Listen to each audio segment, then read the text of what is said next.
المونديال قريب، الملايين يستناوه، واللاعبين راهم يوجدوا في رواحهم باش يكتبوا التاريخ. وفجأة يخرج المسؤول الأول على الرياضة في بلادك ويقول كلمة واحدة تزلزل الأرض: ما كاش مشاركة وتحت أي ظرف. كما راك تسمع، وزير الرياضة الإيراني فجر قنبلة من العيار تقيل، خلات الفيفا والعالم كامل حاير. علاش؟ واش صرا مورا الستار؟ وهل بصح السياسة غلبت البالون هاد المرة؟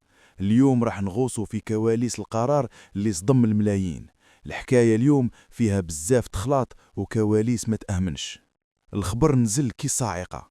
الشعب الإيراني اللي يتنفس كرة القدم لقى روحه قدام واقع مر.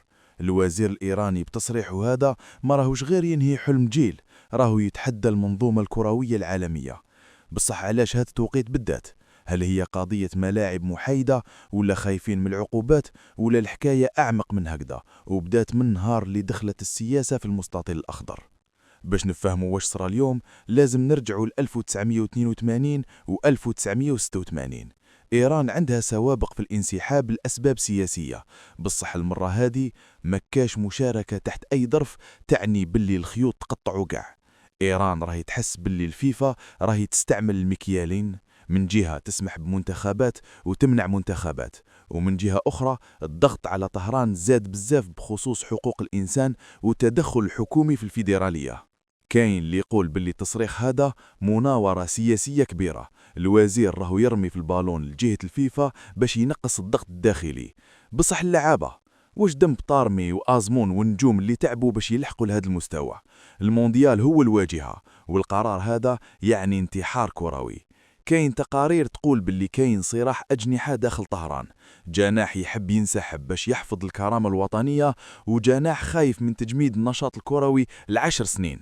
كاين اللي يقول باللي التصريح هذا مناورة سياسية كبيرة، الوزير راهو يرمي في البالون لجهة الفيفا باش ينقص الضغط الداخلي.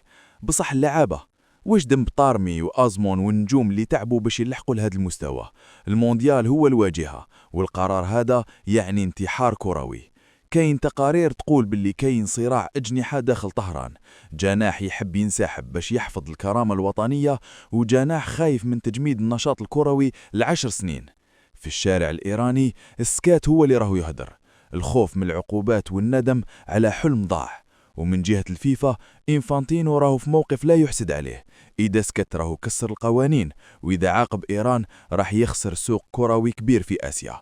وإحنا في الجزائر كيفاش نشوفوا هادشي؟ إحنا اللي نعرفوا قيمة المونديال وقيمة النيف في الرياضة. هل القرار هذا شجاعة ولا تهور؟ فلافا البالون ديما كان كتر من مجرد جلدة منفوخة بالهواء، هو سياسة، هو نفوذ، هو سلاح. تصريح وزير الرياضة الإيراني لا يمكن المشاركة تحت أي ظرف خلى العالم يحبس أنفاسه. هل راح نشوفوا تراجع في الساعات الأخيرة، ولا المونديال الجاي راح يكون ناقص قطب من أقطاب الكرة الأسيوية؟ الحكاية مازال ما خلصتش، والكواليس راهي تغلي. خليوا لي رايكم في لي كومنتير. هل نتوما مع قرار الوزير، ولا تشوفوا باللي اللعابة هما اللي خلصوا الفاتورة غالية؟